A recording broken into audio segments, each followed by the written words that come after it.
The longest night of the year isn't just dark, it's open. And if you stay awake long enough, something on the other side will notice you. I never really believed that the winter solstice held any real power beyond astronomy. Never believed that the longest night of the year was anything more than a poetic phrase people used to romanticize darkness. But that changed the year everything went wrong, the year I discovered that some nights stretch far longer than what clocks or calendars can measure. The year I learned that the solstice isn't just the longest night, it's the thinnest one. The night when the world exhales something ancient, something hungry, something that doesn't belong in the daylight. It happened 6 years ago, though I still remember every second of it as if the shadows carved the memory permanently into me. It began when I returned to my hometown for the first time since my father's death, feeling the weight of grief pressing against my ribs like a hand trying to squeeze the breath out of me. The town was small, cold, and built on old land, the kind of place where snow piles up against the sides of houses like pale corpses in the wind, whistles through cracks in the wood like a distant scream. My father's cabin sat deep in the forest, far from the nearest neighbor, surrounded by thick pine trees that let very little sunlight through even in summer. In winter, they turned into spine sentinels that trapped darkness beneath their branches. I arrived the day before the solstice, the sky dull and heavy, the kind of quiet that feels like the world is holding its breath. When I stepped inside the cabin, I swear the air felt colder than outside, as if something had been waiting there in the dark, something that didn't appreciate my return.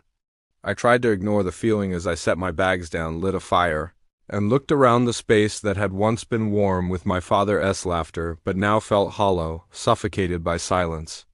The walls were covered in old photos, most of them faded or curling at the edges, but one in particular caught my attention, a picture of my father standing outside on a winter night.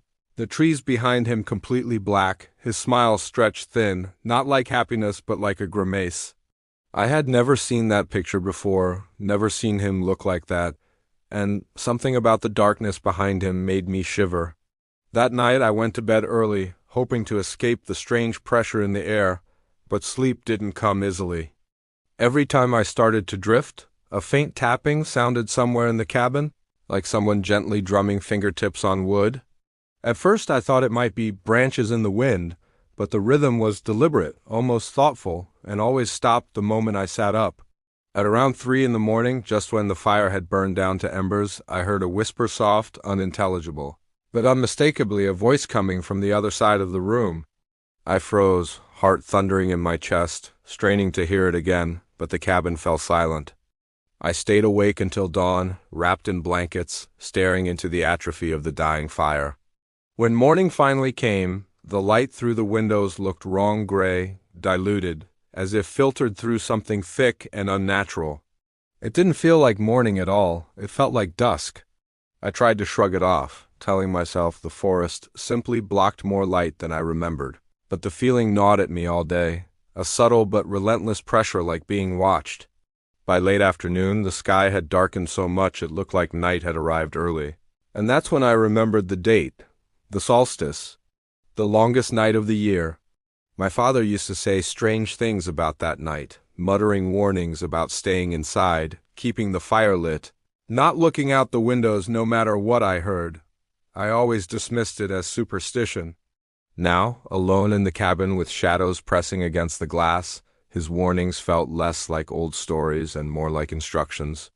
Around 5 o'clock, though it should have been early evening, the darkness outside became absolute, swallowing the shapes of trees and snow until the world beyond the window looked like a void. I lit every lantern, every candle, every source of light available, but no matter how much the inside glowed, the darkness pressed harder against the windows as if trying to seep in. Then the tapping began again, soft, rhythmic, patient, coming from the wall nearest my bed. Tap. Tap. I stood completely still, listening, praying it was an animal, but the taps were too evenly spaced, too precise. Then came a second set of taps on the opposite wall. Then a third on the back door. I backed into the middle of the room, clutching the fire poker like a weapon, my breath shaky and quick. The tapping grew louder, moving along the walls in slow circles around the cabin as though something or things were tracing the shape of the building, mapping it. My phone had no signal, no chance at calling for help. The tapping stopped all at once, and the silence that followed was suffocating. Then came the scraping. A long, slow drag that traveled up the wall and across the roof, the sound of something clawing its way overhead, its weight causing tiny puffs of dust to fall from the beams.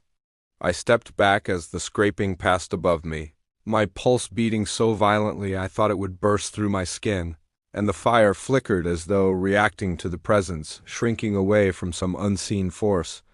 Outside, in the darkness, I heard voices.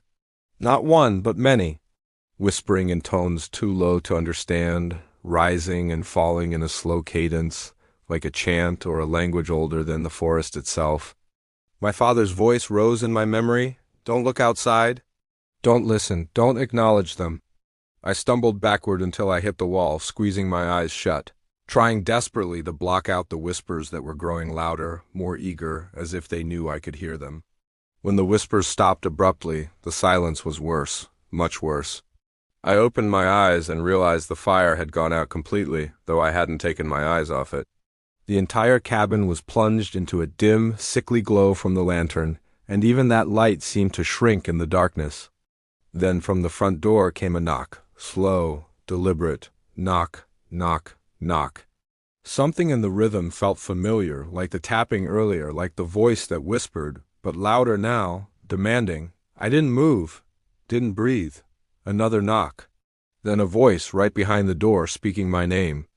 Not just speaking it, mimicking it, the tone wrong, stretched, like someone trying to imitate me but failing. Open the door, it rasped. You left something outside? The air in the cabin dropped several degrees. Frost spread across the inside of the windows, forming long, branching patterns like skeletal hands reaching inward. I backed away from the door, shaking violently, gripping the fire poker until my hands ached. Then something slid under the door, slowly, deliberately, a strip of paper old and yellowed. My heart hammered as I bent down, hesitating before picking it up. It was a photo. The same photo I had seen on the wall earlier, my father standing in the forest at night, but now the picture was different. The trees behind him weren't empty. Dozens of figures stood in the darkness, barely visible but unmistakably real, surrounding my father on all sides. Their limbs long and twisted, their faces blurred by shadow, but their eyes, those faint pale glints, fixed directly toward the camera. I dropped the photo with a strangled gasp, stumbling away. The knock came again, harder this time, rattling the hinges. We've waited, the voice rasped, still mimicking my own, as if testing the boundaries of my sanity.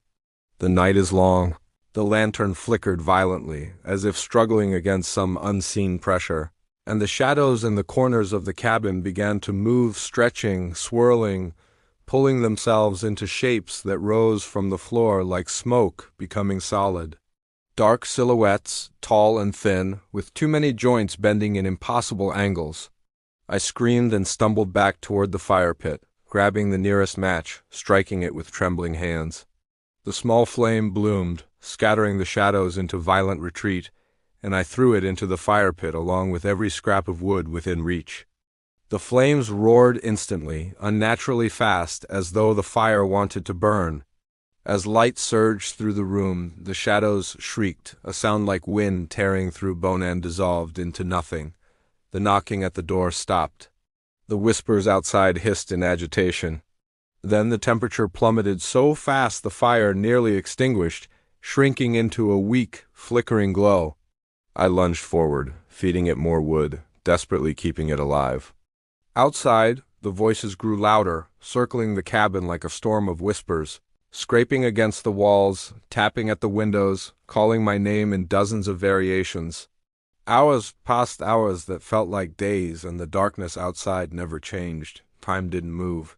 The solstice night stretched on unnaturally, as if refusing to end. My phone's battery died. My body shook from exhaustion and terror. The fire dwindled again. Desperate, I tore pieces from my father's old furniture, breaking legs off chairs, feeding them into the flames. The shadows retreated every time the fire grew, but returned as soon as it weakened. At some point, I must have passed out from panic or exhaustion, because the next thing I remember is waking to the faintest light, seeping through the windows, dawn, real dawn, The longest night had ended. I stumbled outside on shaking legs, expecting to see the forest as it was, but instead I saw dozens, hundreds of footprints in the snow encircling the cabin. Not human footprints, too long, too narrow, clawed. I never returned after that. I told the authorities the cabin burned in an accident. I told friends I sold the land. But the truth is this: the solstice night showed me something that still follows me in my dreams, something that knows my name, something that waits each year when the longest night approaches. And last December, on the anniversary of that night, I woke at 3:07 to hear a faint tapping at my apartment wall. 3 taps, slow, deliberate. The solstice is coming again. And I don't think it's finished with me. If this story made the night feel a little too long, don't leave yet. Like the video so the darkness keeps its distance. Subscribe so you're not alone when the next solstice comes, and watch another nightmare on the channel. Stopping now is when the tapping begins.